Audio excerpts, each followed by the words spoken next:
So when you think about Arab countries, you probably think about countries in the Middle East like Saudi Arabia or Syria, or countries in North Africa like Egypt or Morocco. What you probably don't think about are these three picturesque islands off the coast of Africa in between Mozambique and Madagascar. This is Comoros, a member of the Arab League, a Sunni Muslim country where Arab is actually one of the official languages. It is the only Arab country in the Southern Hemisphere, and unlike all other Arab countries, it is a tropical paradise. From perfect white beaches, to crystal clear blue waters, to very green rainforests, to active volcanoes where you can hike up all the way to the top. This is one of the most stunning places I've ever been to in my many years of traveling around the whole world. So in this video, we're gonna explore the country of Comoros and explore some of the more stunning locations on the main island. And at the end of the video, I'm gonna explain to you why no one is seemingly visiting these beautiful destinations.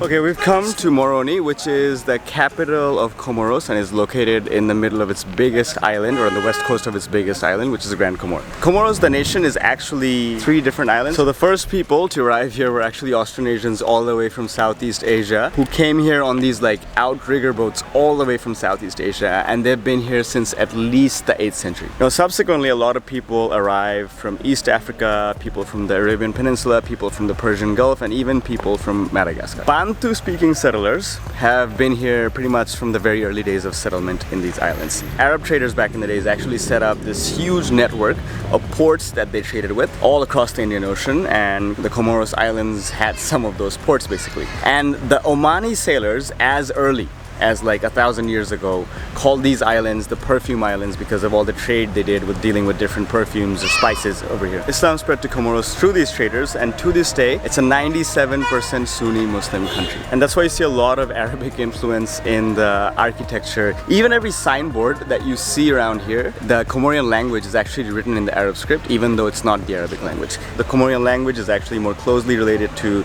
Swahili or other Eastern African languages than anything else. The first Europeans believed to have arrived here were the Portuguese in 1503 along with Vasco da Gama, and then a lot of other colonial powers basically explored the area, and eventually it came under French colonial control. So in 1975, Comoros finally got independence from France, but before that, you know, there were like 4 islands including Mayotte, and Mayotte chose to stay with France in a referendum, and that is why it is still controlled by France, but the rest of the islands are an independent nation. So the language situation here is very interesting. They have 3 official languages. They have Comorian, which is pretty much everyone's mother tongue here, and that's their native language. That's like from the Bantu family of languages from Africa. Arabic is also an official language, and obviously there's like a strong influence to this day from when the Arabs came, and you can see it in the religion and everything else. And the 3rd official language is French, because it was a French colony for so long, and most of the work done in like government and official work is actually done in French. Okay, we're doing a tour of the Medina, which means old town basically. We're seeing a lot of houses where people live, and we're like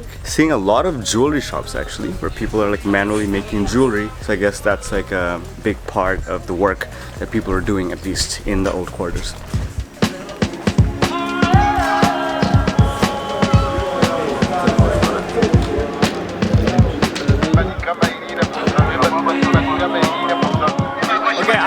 Oldest market in Moroni and maybe the Comoros, and it's like a street market. Looks a lot like Bangladesh. The shops in these markets have mics announcing the products that are so loud. It must do some kind of hearing damage if you're like working here all day.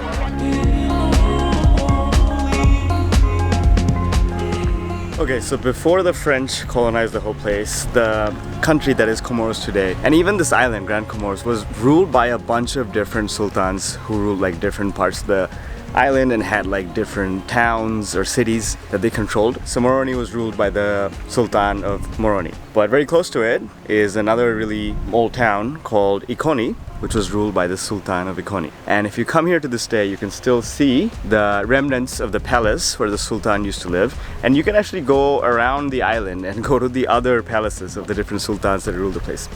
What I like about this one is right next to the water, with like this cliff sticking out of the water, which is a crazy story of where the local women jumped off the cliffs at one point to avoid getting captured by Malagasy pirates. So there's a palace with ruins and some stunning views. And speaking of stunning views, now let me show you all of the stunning things you can see without even leaving this one island, the island of Grand Comore. So at first we headed north to see the natural wonders on the northern tip of the island.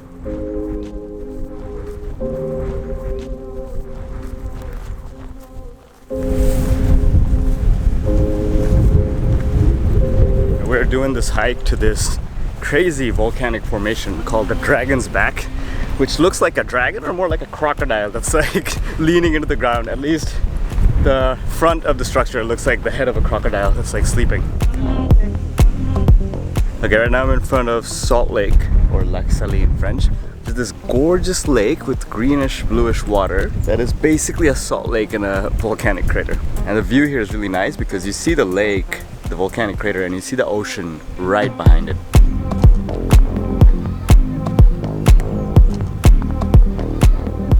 Right now I'm at this really gorgeous bay right here called the Prophet's Cave, and it's a holy place in Comoros because more than 1,000 years ago, early in the days of when Islam first came to these islands, a very holy person actually saw a vision of Prophet Muhammad from Islam coming in here, and ever since then it's been a very holy place. And it's actually like insanely gorgeous. Like the water is so blue. It's such a nice backdrop with the trees and everything behind us, and there's a beautiful beach right in front of us. In front of me there are this processed vanilla basically. It smells exactly like vanilla, and vanilla happens to be the biggest export of Comoros. One of the other biggest exports, one of its other main crops is ilan, which we saw earlier by the street. So on the side of the street we can see these ilang trees. The more ripe they are, the better the smell is. This is ilang from which they can create like perfumes, which is also I think number 3 biggest export. We're in a shop where they sell these cosmetic products, and we can see all the different things that are made from ilang. We saw soaps, we saw perfumes, and we saw some like strong like essential oils that are like much more concentrated than perfumes. The food here is also incredible. Every meal we've had has been amazing. Stark difference from some other countries we've been to on this trip before. I'm trying this traditional bread called futa, which is like basically bread with some coconut oil in it. Pretty good, not sweet. Yeah, it's actually good. It has like a coconut, but not too much. Not too much. Just the coconut oil. Yeah.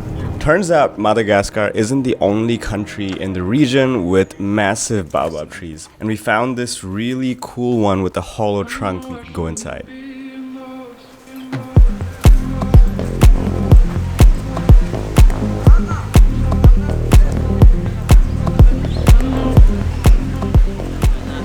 I'm on this beach on the north side of Grand Comore called Maluja Beach, and this is so gorgeous. There's like kids playing football, white sand beaches, palm trees, volcanic rocks sticking out of the water. This is just picture perfect. The beaches here have been surprisingly beautiful. Shouldn't be surprising. So this place is not too far from the Seychelles, but it's never really talked about as a vacation destination like the Seychelles is, but it should be. This is really insanely beautiful and way more affordable than Seychelles. This feels like something out of the Maldives and not what you'd imagine Comoros looks like if you don't know about the country.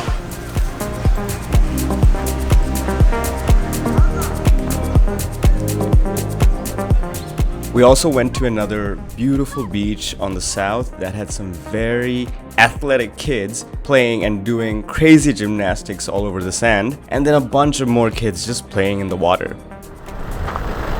So the country of Comoros is basically a group of volcanic islands that were created from volcanic activity in the middle of the ocean.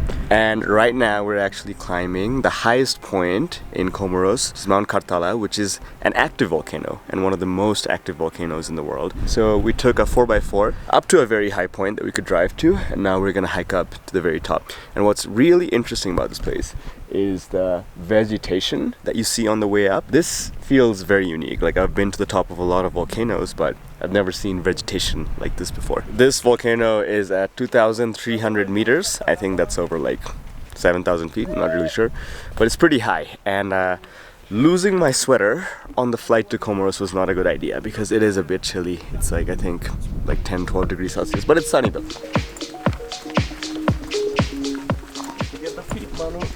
And we're really walking through this like maze of green yellow trees on the top of a volcano. This is really cool.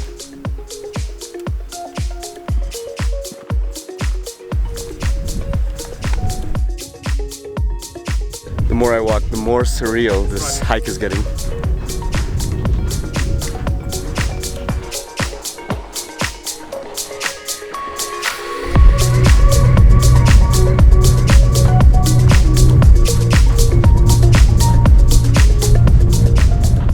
At the lip of the crater of Mount Kartala, and we're looking into the crater basically, and this is one of the most active volcanoes in the world. I think it's gone off like more than 20 times in the last 200 years. The most recent eruption was in 2005, where it blew out like this big ash cloud that like stayed around the whole island for like a month and of everything for like everyone here. And there used to be a lake at the bottom of it that just completely like evaporated when that eruption happened. So this is one of the most active volcanoes in the world. A pretty cool site. You can drive up to the top, and I guess we hiked for like 30-45 minutes and came here. And the best part about this is that there's not a single other tourist we've seen the whole way.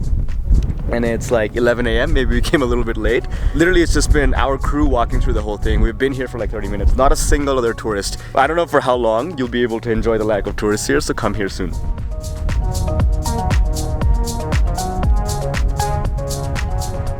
Also, I want to give a big shout out to Adore Comor, which is the tour operator that arranged everything for us during this trip. We were on a very tight schedule of 4 days with a lot of things to see, and they're able to provide us with transportation and a very professional guide who took us to all of the places that we needed to go to. So big thank you to their team for helping us make this video. And if you're interested in a tour with them, I'll leave a link for their website in the video description. This is our last day here in Comoros, and I just want to talk about why there are so many beautiful, so many gorgeous places on this island, and there seems to be almost no one here. So the first problem is there's very limited tourism infrastructure.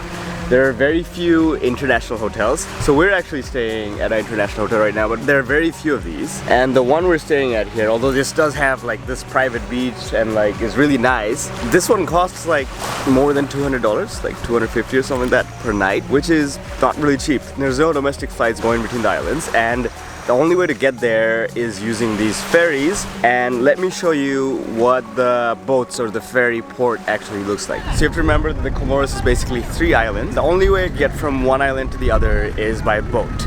And we're at this port basically on the south side of Grand Comore, the biggest island, the main island, which serves as the port with the shortest distance to Moheli, which is the closest island. And from there you have to go to the 3rd island. There's no direct ferry connecting from this one to the farthest island. And you can see here all the people that are bringing in their goods. I see people bringing in bananas, all kinds of stuff with like sacks on their heads. Someone brought in a cow earlier. It's crazy.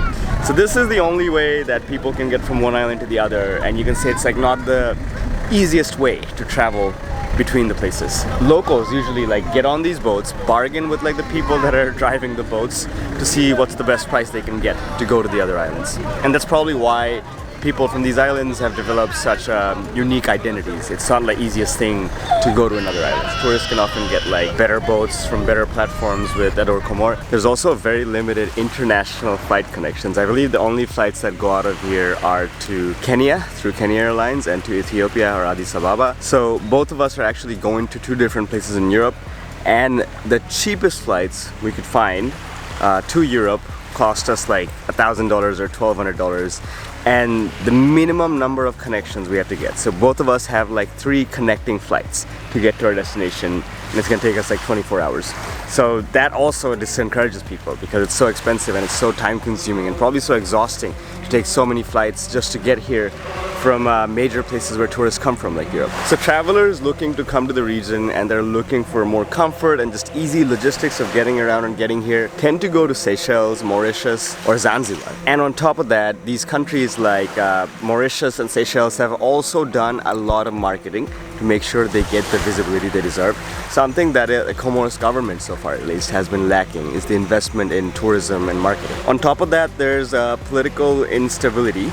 So there has been 20 coups since the country got independence in 1975. So that kind of adds this image of like not being safe. Although there haven't been any coups in a long time, but it's not actually unsafe. Funny enough, I booked this really expensive hotel because a part of me thought this would be unsafe because it's like relatively very poor compared to a lot of other countries, but this has really been one of the safest countries ever. But people still think it might not be super safe. So I think personally it's only a matter of time till people realize or businesses realize how much money there is to be made from beaches like this, you know? And I think the tourists will come eventually. The only thing that I hope, that we hope, I was talking about this a lot with my friend, is that when the money finally comes, let's hope that it goes to the locals. What often happens in places like this that are gorgeous and not that rich is that often foreign investors come in and like buy up all the property, all the hotels. That's happened in Maldives, that happens in Seychelles, and then the locals get left out from earning from their own nature. Alright, that is it for this video. If you like this video, don't forget to like it.